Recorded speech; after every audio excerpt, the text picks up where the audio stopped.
Allez-y. Bonjour. Blé déteste les invités de son père qui s'attardent à midi pour manger à table. Quand l'heure de la nourriture approche, ceux-ci commencent à voir de toutes les couleurs.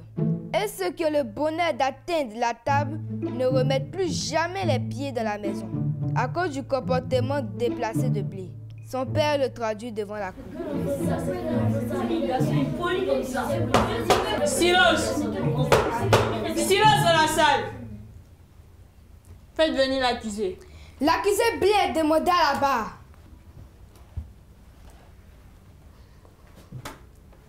Blé, il paraît que vous théorisez les invités de votre père. C'est vrai? Votre honneur, j'aide mon père à économiser sur la nourriture. Il n'y a pas de mal à ça. Votre père ne s'est donc pas choisi qui peut manger avec lui? Il choisit, je dispose. Bien. Maître Cissé, c'est à vous. Merci, votre honneur. Blé, vous n'aimez pas que les invités de votre père mangent avec vous, c'est juste? Maître, je le répète à chaque fois, la nourriture à la maison ne suffit pas. J'aime trop mon père pour que des hommes viennent avaler notre repas, sans verser le moins sou. Vous le protégez donc? Exactement, maître. Ils viennent embarrasser papa, ils se prient pour eux. Mais qu'est-ce que vous pensez? Je suis le deuxième maître de la maison, après tout. Silence! Et ici, le maître du tribunal, c'est moi. Répondez simplement aux questions de votre avocat. Bien, votre honneur. Mais il faut comprendre que je fais tout pour ne pas que l'argent de papa finisse dans le gosier de ces messieurs et dames. Exactement, votre honneur. Qu'a-t-on à reprocher à mon client? Il cherche juste à ce que son père ne dépense pas inutilement. N'est-ce pas adorable? Pourquoi le condamner? Pour excès d'amour pour son papa, ce n'est pas juste. Je vous remercie. Voilà, vous, je peux vous inviter à manger à la maison. Silence! Merci, maître. Maître Silla, vous avez la parole. Merci, votre honneur. Blé, les invités de votre père sont-ils vos ennemis? Non, maître, je n'ai rien contre eux, mais j'ai une dent contre leur gorge. Silence! Continuez. Merci, votre honneur. Et pourquoi? Est-ce qu'ils cotisent pour l'argent du marché? Ont-ils déjà une fois chargé le gaz? Ils économisent chez eux et viennent envahir les gens. Nous ne sommes pas un restaurant. Mais Blé, ce sont des invités. Ils ne peuvent pas faire tout cela. Maître, le pays est dur. S'ils ne veulent pas manger chez eux, arriver chez nous, ils n'ont qu'à prendre des journaux sur la table du salon. Il y en a plein. N'avez-vous jamais mangé chez les gens? Seulement quand je n'ai pas d'autre choix que de rester à midi. Et pour ne pas être impoli. D'ailleurs, je ne mange qu'un peu. Pourtant, nos invités, quand ils sont chez nous à table, ils considèrent la cuillère comme un camion de transport. Silence dans la salle! Continuez. Merci, votre honneur.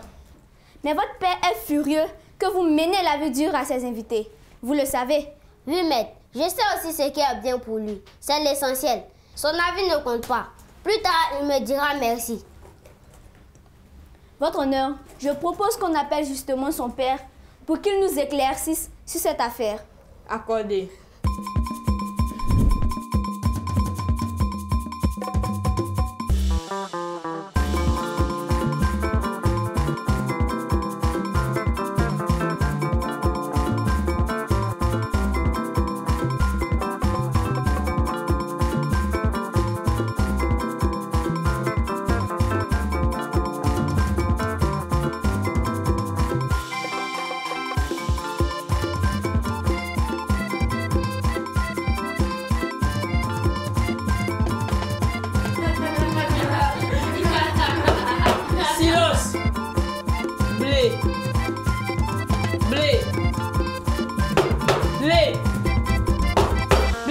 Excusez-moi, votre honneur.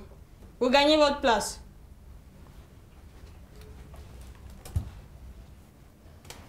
Faites venir le père de Blé. Monsieur Kwasi est demandé à la barre.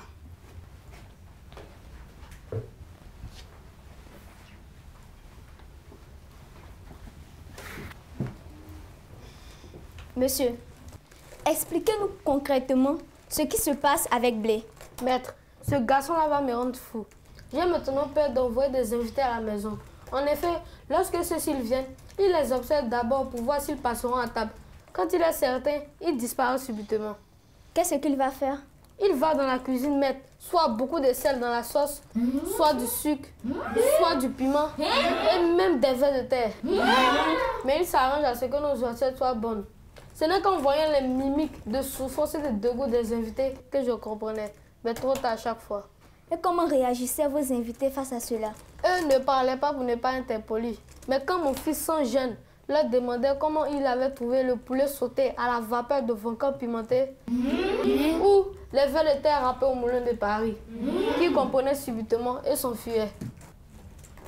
Vous lui avez parlé sans succès, c'est bien cela? C'est cela même. Merci, monsieur. Votre honneur, je n'ai plus rien à ajouter, tant le mauvais comportement de Blé est évident. Merci, maître. Maître Cissé, avez-vous des questions? Oui, votre honneur. Allez-y. Merci, votre honneur. Monsieur, avec les visiteurs qui ont arrêté de vous déranger, avez-vous économisé grâce à votre fils, oui ou non? Même si j'ai économisé, là n'est pas la question. Si, grâce à votre fils, vous avez fait des économies et personne ne vient vous importuner à midi. C'est le rêve de tout parent. Votre honneur, ce sera tout. Merci, maître.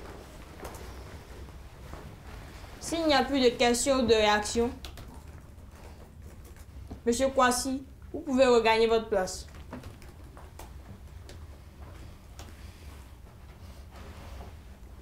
La séance est suspendue le temps de la délibération.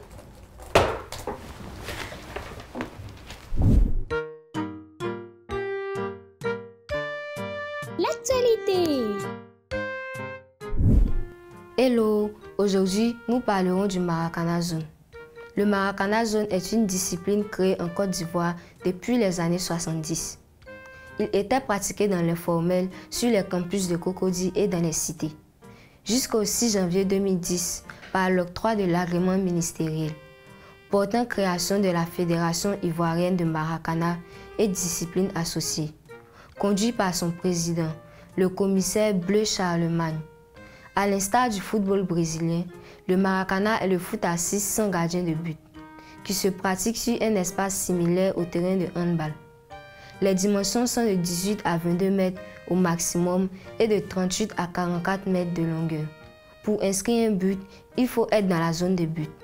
Aujourd'hui, le Maracana est pratiqué par tous les âges et toutes les couches sociales. Merci de nous avoir suivis. À la prochaine.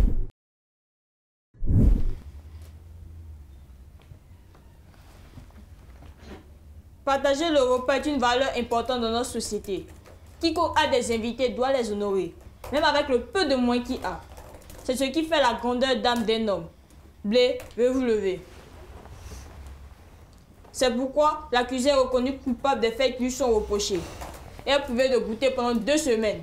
Blé, veuillez vous asseoir. Avant de lever la séance, permettez au juré de donner quelques conseils. Les astuces. Coucou les amis. J'espère que vous allez bien. Il est important de bien traiter les convives car le goût de notre plat décrit qui nous sommes. Les recevoir montre l'estime qu'on a pour eux, pour être bien accueillis lorsque ce sera à notre tour d'être invités. Le mot du pédagogue. Salut les enfants. Aujourd'hui, nous allons voir à quel point il est important de bien traiter les convives. Dans la vie, nous sommes tous appelés à être invités chez quelqu'un un jour pour partager un repas ou autre chose. Nous aimerions être bien reçus afin de passer un bon moment de partage avec les autres. Mais il nous revient également de bien recevoir les autres lorsqu'ils viennent chez nous. Alors ne faites pas comme Blé qui se comporte très mal. Chers parents, généralement le comportement de vos enfants envers vos invités est fonction de ce que vous dites de vos invités une fois partis. En présence de vos enfants, évitez des commentaires désobligeants, car sans le savoir, vous faites naître du mépris chez vos enfants contre vos invités. Même si vous avez des remarques à faire sur vos invités, gardez-vous de les faire en présence de vos enfants. Recevez et raccompagnez vos convives avec le sourire, même si quelque chose cloche. Ainsi, vos enfants n'auront d'autre choix que de faire de même, car nos enfants reproduisent généralement notre comportement. Chers enfants, avoir un comportement déplacé envers les convives de vos parents est un signe de mauvaise éducation. Cela jette le discrédit sur vos parents, les fait passer pour des parents démissionnaires et vous pour des enfants impolis.